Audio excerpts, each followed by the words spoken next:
Hello everybody, welcome back to whatever this is. I just spent about an hour doing this, and then Photo Booth decided it was only going to save half of the video, which is great, but it might be for the best, because I was kind of crashing out during it, and saying a lot of crazy things, because I was in a mood and feeling cynical and insane, and I decided to channel that into goth makeup or whatever. Why don't we get some screen lightning in here?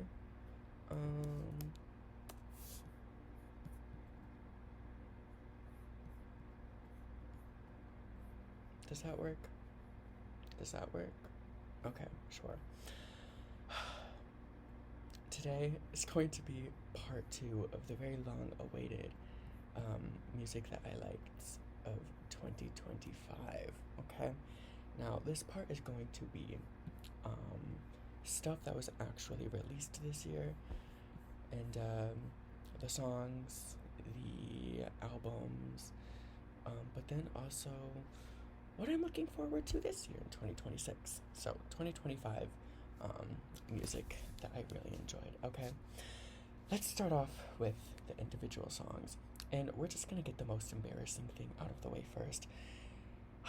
There is this song that was blowing up on, like, not even TikTok, but like Instagram Reels, and it's called Svetlana by Next Time, and this is one of those songs where it's like written by a dude who very clearly is just like very insecure about women, and the lyrics are so super misogynistic, but the song itself is so good if you don't know what he's saying. But I think the best part about it is that, like, there's also this, like, faction of, like, girls and ladies and women in Russia who are looking at the song and they're like, yes, and if I was Svetlana and I was such a gutter butt nasty whore as you're making me out to be, what about it? Cry about it. And I really live for that. Another, top song of mine this year was Gala by XG. They randomly came onto my radar when, like, one of their, like, live performances of the song, I saw them, just, like, on the internet, and it was of the chorus, and, oh my god, that is some of the best choreography I've ever seen in a music video, and the music video is also one of the best music videos I've ever seen. So, shout out to XG for really gagging me. White Horses, Just Two Girls by Wolf Alice. I awaited their 4th album for a very long time, which came out last year, The Clearing. I don't think The Clearing quite did for me what I was expecting it to do and what I was hoping it would do. And I've sat with it, and it's grown on me a little bit, but I don't really go out of my way to listen to it anymore. I think Blue Weekend, their last album before The Clearing, was such, like, an all-time, legendary, amazing, hit it out of the park album that, it was kind of hard to follow up. And I also was expecting, there's a lot less, really grand and, like, rock moments in the album, which I thought was a little, I don't want to use the word disappointing, but I was like, oh, this is a very mellow album. But, it is what it is. It did give us some great songs, like I said, though. White Horses, Just Two Girls. The Sofa is also pretty good. Bloom Baby Bloom was alright. Next song on my list that is part of, like, my top songs of the year is The Boys by Renji. I don't know anything about Renji. She's, like, a New York-based girl. She makes music. Does not have a lot of attention towards her, though, like, on YouTube and streaming platforms, but I did really like The Boys. That was a great song. Next is the cover of Cherry Bomb by Shushu. Very interesting thing going on with that song, because on Apple Music, it, like, glitches about, I don't know, a minute into the song, like a minute and 20 seconds or whatever, to then start playing another unreleased track from the album, like SQPR or something, which at first I was like, oh, this is crazy the way this song just cuts off and, like, goes wild abandon. But I was like, oh, this is so shoo-shoo. Like, I love what they've done with this track. And then, I go to YouTube to play the song, and it's normal. It's the full regular Cherry Bomb cover, so it's literally just like, I don't know, a glitch on the Apple Music upload, which is kind of funny, but yeah. Next song on my favorite songs of the year, Killa by Lady Gaga. The funny thing about Killa is that I hated the song when I first listened to the album, but it really grew on me. I was expecting Killa to be a lot more like, Perfect Celebrity meets Can't Stop the High. But, Killa, I really just like the groove and the funk and how loud it is. The loudness is crazy. And it also very much reminds me of I'm Afraid of Americans by David Bowie. I feel like the David Bowie influence is really clear. I do feel like this song had its seed planted to be created back when she was doing Enigma and was doing that live cover of I'm Afraid of Americans. Yeah, rest in peace, Enigma. May she rest well, because that was crazy. Also, I did like Garden of Eden and Abracadabra off of Mayhem, but we'll get into that once we get into the albums. Next up for favorite songs, Bruised Sky by Poppy. I'm really, really, really excited for Empty Hands, which is coming out in like a little less than 2 weeks or something. I love Bruised Sky. I really love the beginning. I feel like the beginning of the song kind of harkens back to, I don't know, older, more classic Poppy. I do feel like she's kind of slipped out of her more experimental stuff and is now going for a more classic, like, metal and, like, whatever feel. But Bruised Sky felt like she was kind of tapping back into that older Poppy a little bit more, just very briefly. So, I did love that. Love Crimes by FKA Twigs. When I first listened to Eusexual Afterglow, oh my god. My jaw was on the floor. I remember pressing play and hearing Love Crimes and just the like boom, boom, boom, boom. I was like, oh my god, this is amazing. This is awesome. This is what I was expecting the original Eusexual to sound like. So I'm glad we're doing this right now. And then lastly, on some of the songs that I really liked released this year. Oh my god, Artificial Angels. Grimes had one chance to save herself. And she almost did with Artificial Angels, and then she ruined it with the fucking music video and the ugly ass AI generated visuals. So I'm gonna give her her chance for the song, but the music video, if the category was slay, it's a chop. Okay, let's go on to some of my favorite albums of the year. Or maybe not even necessarily favorite, but albums that I feel like had an impact, or that I just want to talk about, So, starting at the beginning, we're gonna start with Perverts by Ethel Cain. I really only listened to this at the beginning of the year, but it's a hard album for me to listen to because it's so, like, intense and, like, the kind of quality of, like, drone music that it is, that it's, the kind of album that you would only listen to when you're really in the mood where you feel like it's gonna do something for you. And me personally, that mood would be when I'm feeling very sullen and bitter, and like I need to, wallow in my pain and hatred. And I just haven't had a lot of those moments over the year. But I have, gone and listened to some of the songs while laying in bed drunk at like 2 a.m., but that's besides the point. Let's get into the next one, Eusexual, FK Twigs.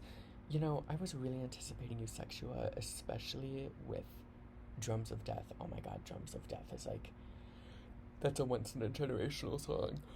But when the actual album dropped, the actual album just didn't really do it for me.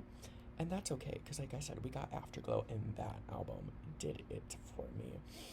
I never really got super into Sexua. Like, I love the first three tracks.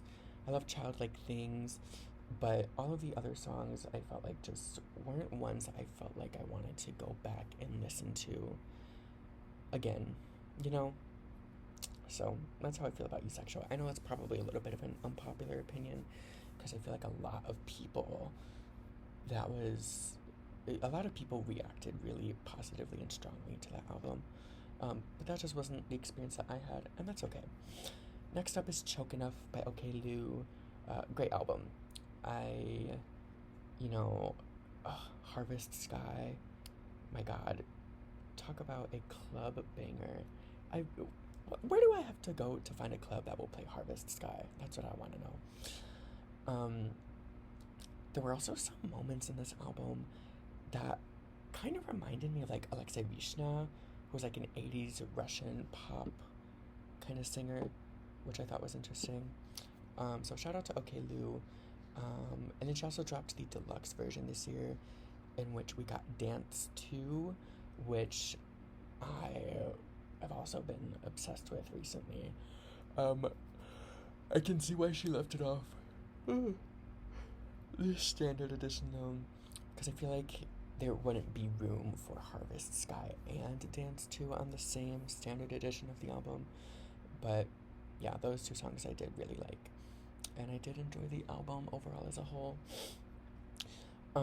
Next up is Blood on the Silver Screen by Sasami. So some of those songs off of this album I really only enjoyed, or I enjoyed the most in 2024 when they came out, because Blood on the Silver Screen came out, in March, so some of the singles had already been out previously in like 2024. So songs like Honey Crash, Slinger, is it Slinger? Slugger, and Honey Crash were songs that I enjoyed a lot in 2024. So some of the songs from the album when it dropped this year that I enjoyed, oh my god, I remember enjoying like I'll Be Gone, For the Weekend. What else? I think those are the only two songs that really from the album, at least non-singles, stuck to me. I definitely didn't, listen to Blood on the Silver Screen a ton. It wasn't one of my favorite albums of the year, but, it had its moment for a little bit. What's up next? Mayhem. Oh my god.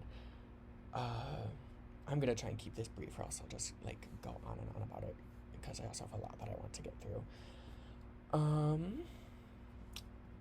What about Mayhem? I was anticipating Mayhem so much, right? I feel like a lot of people were. And when the album initially dropped, I didn't really have that much of a positive reaction to it. I feel like I really had an idea of my mind of how it was gonna sound, and then it just didn't sound that way. I really was expecting an album full of heavy metal lover songs, a lot of kind of electro, kind of industrial stuff. And so I really didn't like the album for the first few weeks that it was out, but it really, really quickly grew on me. But then when I feel like it really settled in for me was when she reissued it digitally with Kill for Love, The Dead Dance, and Can't Stop the High. I do believe that Can't Stop the High is one of the greatest songs of her career. I fucking love that song. And the funny thing is, I'm not even the biggest fan of Kill for Love and The Dead Dance, but when they're put into the context of the album, I feel like it sounds more cohesive as a whole, and I do appreciate it more in that way. I do feel that it is a little front heavy. I do find myself frequently turning it off and switching to something else that's more on my mind, after it gets to what song? I want to say Love Drug or Zombie Boy. Wait, no. Oh my god. I should have taken better notes.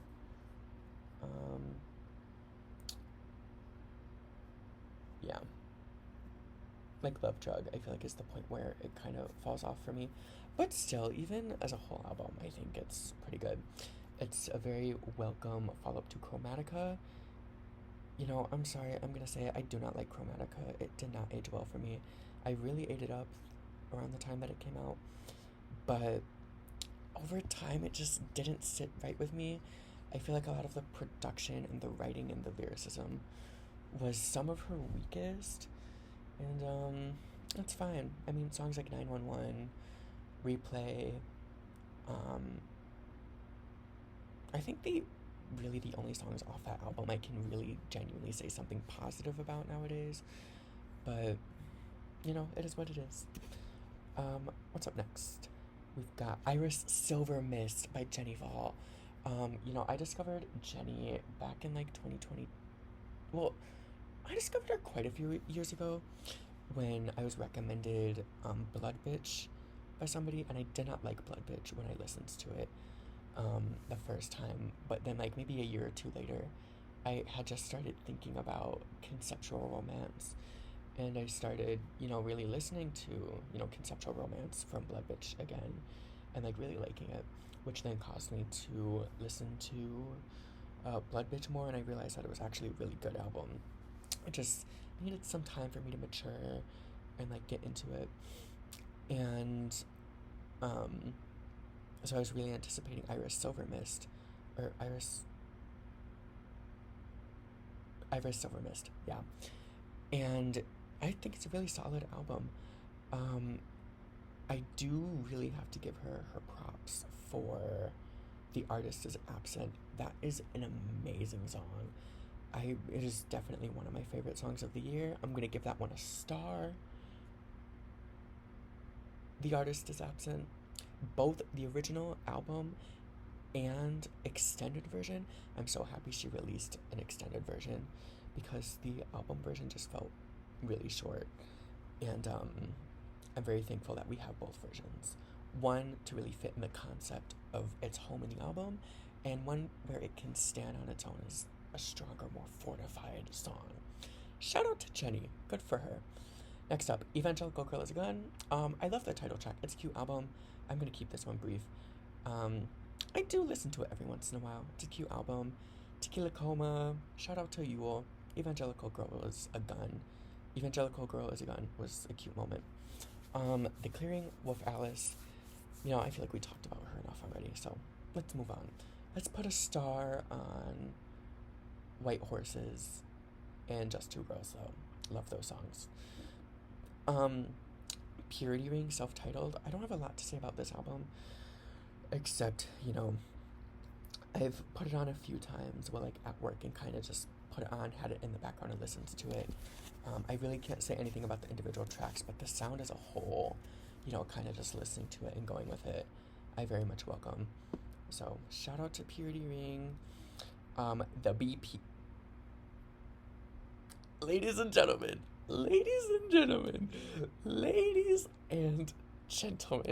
Sudan fucking Archives has done it again. Wow.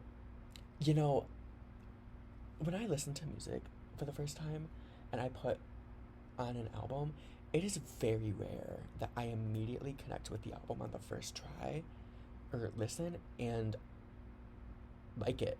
It's very rare that I listen to an album the first time and genuinely like it. It takes time for me to really settle in with music and songs, and I have to give albums usually a few listens before I understand them and can really feel like I have an opinion about them. This was one of those very rare times where I put on the album The BPM by Sudan Archives and was just blown away the entire time. My jaw was on the ground the entire time listening to this album. Like, wow, it is truly amazing. Some of my favorite moments are A Bug's Life. I feel, I don't know if it's intentional or not. I feel like it has to be because it's a dance, you know, there's like dance, there's electronic, there's like house influences. But in A Bug's Life, you know, some of the background vocals I feel like are very much giving oh my god, what's the song? Hadaway, What Is Love? I feel like it very much is giving, a reference to that song with the oh, oh, oh, oh, oh, oh, oh, things like that. Um, yeah, wow, such a great album. I do feel like it is. I do have criticisms of this album though. It is one of my favorite albums of all time, point blank period. I think it's an amazing album, but I do have some buts and critiques. I feel like it is a little front heavy. I feel like the pacing towards like the middle half and especially in the end is a little, there's things to be said about it. And the closing track, Heaven Knows, feels a little. I feel like there's, you know, some left to be desired with the closing track. I feel like the album could have been closed out in a very different way. I just feel like the closer kind of leaves me wanting more. It doesn't feel like a proper, closing wrap up goodbye. So I am kind of hoping and praying that we could possibly get a deluxe, and maybe one of the deluxe songs could possibly fit as a better closer. But we'll see if that happens. That's my only critique though. Otherwise, I am fully in love with this album. One of my favorite albums of the year, easily top 5, top 3. Is it my favorite album of the year? 2025? It might be. But not before we talk about the next album. Actually, I don't know why I'm introducing it like that, because I don't have the same kind of feelings about the album. Iconoclast by Anna von Haushove. Anna von Haushove. If I was to turn my camera around right now, you would see a wall of like 6 of Anna von Haushove's albums sitting on my wall up on top, like above my record player, because I love her so much. This is her first vocal album since Dead Magic.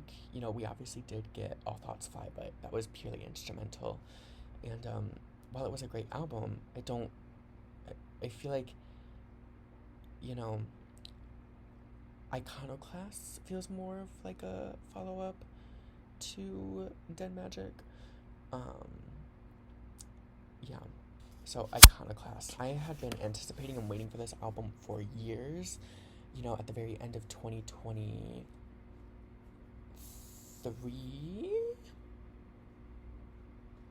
Yeah, at the very end of 2023, like right before New Year's, she posted on Instagram of snippets of her in the studio recording, stuff for this album, and I was like, oh my god, this sounds like it's gonna be a masterpiece.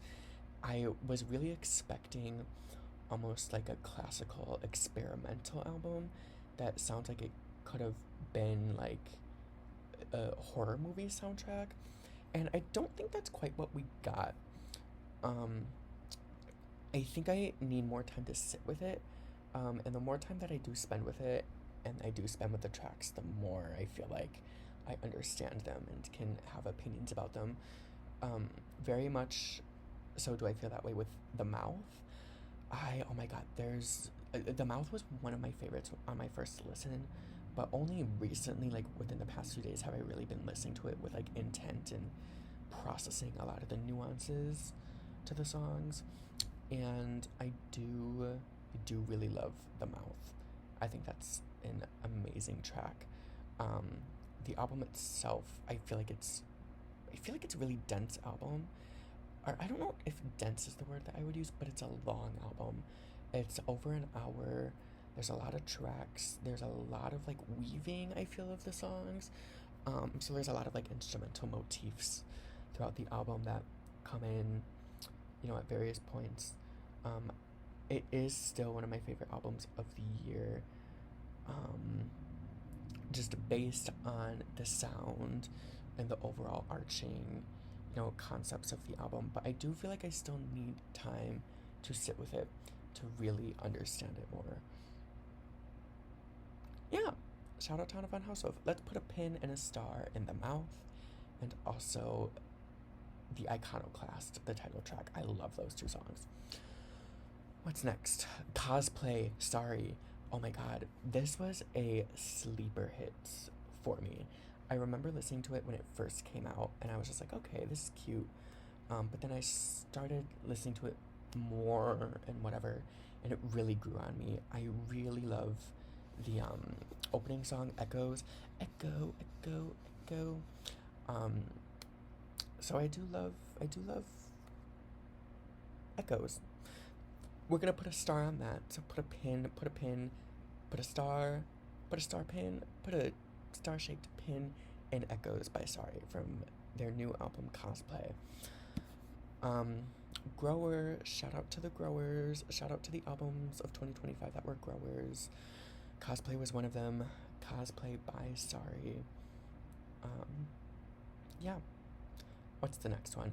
Oh my god, another sleeper hit, grower of an album, Ego Death at a Bachelorette Party. This album took me probably 2 months, I would say, to really understand it and be able to digest it. But oh my god, once it finally hit me, it really hit me. Hit me. Anyways, yeah, Ego Death at a Bachelorette Party. Fantastic album. Like, wow, I really do hope that she gets her flowers at the Grammys in a few weeks. You know, there are some really amazing songs on here, like Mirtazapine, Disappearing Man, Glum. God, what else? It's just a really good album. Shout out to Hayley Williams. We're gonna put a pin and a star in the album, but also in Mirtazapine. That's the song we're gonna go with. Mirtazapine is an amazing track. Oh my god. Next up, and the last album that we're really gonna put in our favorite albums of the year is Afterglow. I spoke a little bit about it earlier, but we're gonna go a little bit more in depth now. I burned that fucking album into the ground. When I listened to it, when it first dropped, it was on repeat. It was on constant repeat, just looping for hours. And I had a very same reaction to this album as I did with the BPM, which is insane because they came out so closely to each other. There were 2 albums this year that I immediately connected with and loved on first listen, which I feel like is really impressive. You know, there was Afterglow, and then there was the BPM. 2 amazing albums. But Afterglow, like I said about Love Crimes earlier, when you put that song on, and, you know, that moment at the beginning, right after the intro, when the fucking just, like, heavy, like, wall of, like, thumping bass hits you, like, wow. She did it. She truly did it. And I was gagged, and I was left speechless. Yeah, Afterglow, some of my favorite songs from that album. Love Crimes, obviously. Predictable Girl, Cheap Hotel, Sushi. I would say those are probably my top songs from the album, but I do overall think it's very strong. Yeah, and that concludes my list of albums that I enjoyed this year. And before we get into explicitly naming my top 5 of the year, I do want to discuss some albums that I'd like to give some more chances that were on my radar that were released this year that I listened to maybe once or twice, but they didn't really hit with me. So some of them are Happiness Is Going to Get You by Ali X, the Eusexual reissue with the new tracks, Riviera by The Help, SX Honey by Blood Orange, I Quit by Haim, Black Star by Amare, Michelangelo Dying by Kate LeBon. Oh my god, there's also another album by, oh my god, what's her name? Is it Shura? Was it? Oh my god. I Got Too Sad for My Friends? Is that what it's called? yeah, I Got Too Sad for My Friends. I'd love to revisit that album too, give it another listen. But most importantly, the album that I've already started revisiting and have grown to like a lot more is My Home Is Not of This World by Natalie Bergman.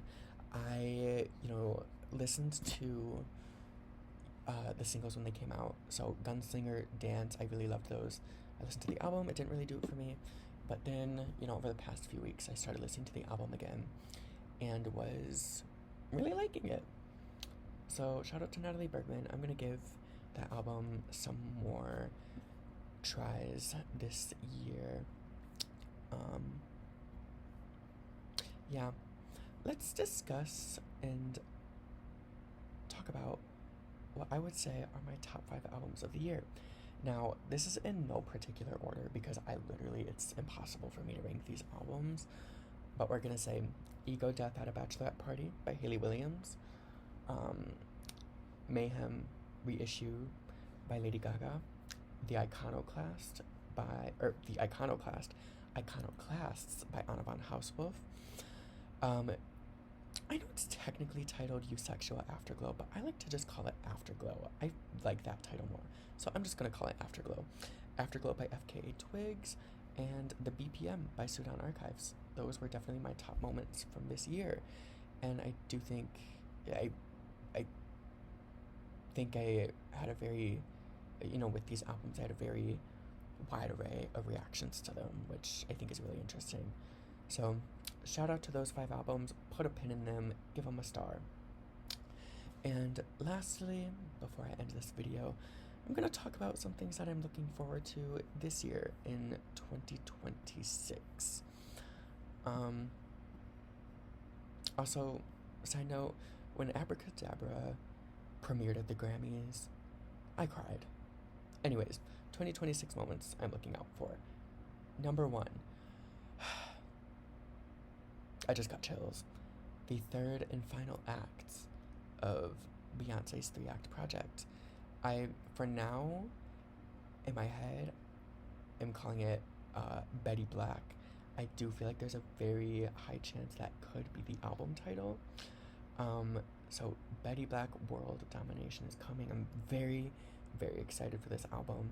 I'm hoping it gets released. I know people are saying May, so I'm hoping it does come out around that time.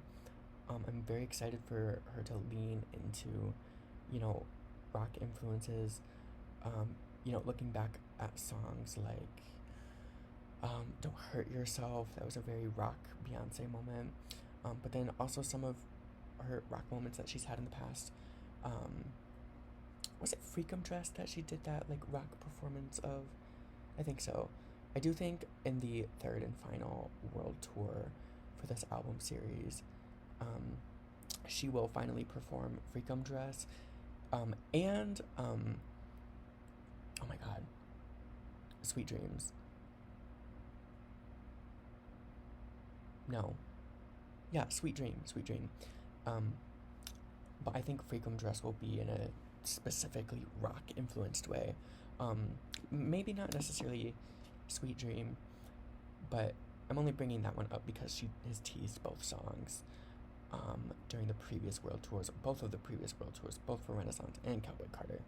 So I'm very excited for Rock Beyonce to be let out. There's whisperings of a posthumous Tina Turner feature, which would be very interesting and exciting. Something in me is also kind of hanging on to this idea that we will get Telephone Part 3. I don't know why, or Telephone Part 2, technically overall Part 3, but I don't know if that's going to happen. I'm thinking about it, but I don't have a lot of hope that it will. I would love to see some features from Jack White's. I would love to see Hayley Williams on the album. What else? Next one is The Core by XG.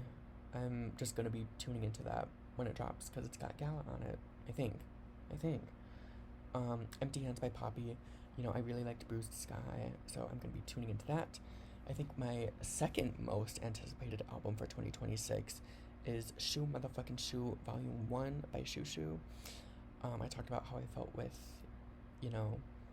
Cherry Bomb, the cover earlier. So I'm really excited to hear or to have access to the full version of the song on streaming, but also SQPR or SPQR, whatever, the full version of that song, since we haven't had that one yet. Very excited for that because there's a very wide array of sounds and like songs that they're covering on this album. I mean, they've got Dancing on My Own by Robin, and then a song by oh my god, what is it?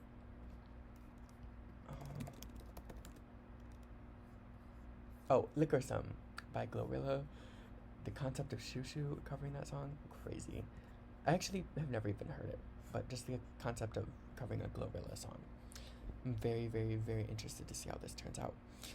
Mandy Indiana is releasing an album. I've actually been listening to Mandy Indiana a lot over the past week because a few years ago I really liked Bottle Episode off of one of their EPs. So I'm really excited to see what they're doing with this new album. I did listen to like their whole discography like within the past week, and I thought it was great. So excited to see what Mandy Indiana does on this upcoming album. Wuthering Heights by Charlie XCX. I don't think I've listened to This House, whatever it's called. And I don't think I'm going to until the album comes out. That way I can have a first listen reaction to the full song, since we're this close already. I'm also manifesting, a Caroline Polachek, at the very least, lead single this year. Maybe we'll get an album. I feel like if we do get an album, I don't think it would be until the late fall at the earliest. I do have a feeling that, the album, we could get like a lead single maybe sometime in the summer, and then maybe the album in, late fall, winter, or even early 2027, and then have like a tour in 2027. So I'm manifesting that. Anyways, that's all I have to say about my favorite music of 2025. I think I covered all my bases. I am definitely probably missing things, but these are just like my biggest moments that I was concerned with over the year that I found myself going back to, and then also things that I want to revisit. So yeah, if you're watching this, let me know what you think about my opinions, and then also let me know what some of your favorite albums and songs and whatever of 2025 were. Let me know what you're looking forward to in 2026. Thank you for tuning in if you did. Yeah, goodbye. See y'all next time.